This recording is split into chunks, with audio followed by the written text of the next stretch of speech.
Hello mga kamami ko, wala pa ba kayong ulam? So ngayon sabahan nyo ako magluto ng Spanish style galunggong. So sawa na kasi tayong magluto ng galunggong na prito, so ibang klaseng luto na naman yung gagawin natin. First time kong gawin ito. Ito nga palang galunggong na ito mga mami ko is pinabarteran ko lang ng harvest kong patula kahapon. So ganito po siya karami. And lulutuin ko lang siya lahat para hindi siya masira. And ito yung una nating ilalagay, ang ating kamatis. And lagyan lang po natin ng paminta. Ayan. And oil. So, ganito po karami nilagay kong oil.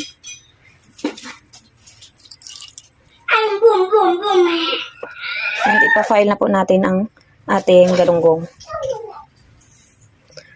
Basta masipag ka lang po talaga mga mami ko, makakaulam ka po ng libre. Lalagyan na po natin mga mima ko ng sibuyas. So, yung mga patula nga po pala, binabarteran ko na lang ng galunggong kasi hindi po ako kumakain ng patula. So, ganito po yung ginawa ko. So, nakalibre pa po ako ng galunggong. Ayan. And mga mima ko, kapag hindi po ito maubos, init-initin lang po para sa tagal na init, mas lalong sumasarap po siya. Lumalambot po yung kanyang buto. So mga mima ko, tulad nga po ng sabi ko sa inyo sa ibang mga video ko, madilim po talaga dito sa aming kusina. So ngayon, gumamit lang po ako ng flashlight para makapag-video po ako dito sa loob. So ito na po lahat mga mami ko. Estimated ko po, sobra po ito 2 kilo.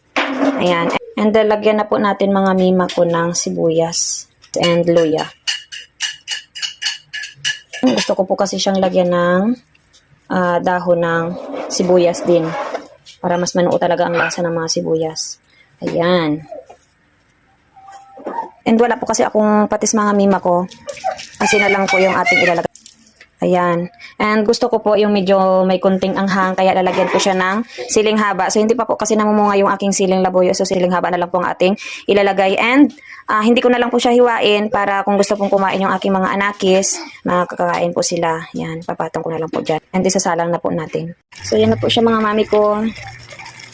Paksiw rin siya pero hindi ko na siya nilagyan ng suka. So titikman natin ang kanyang sabaw mga mami ko.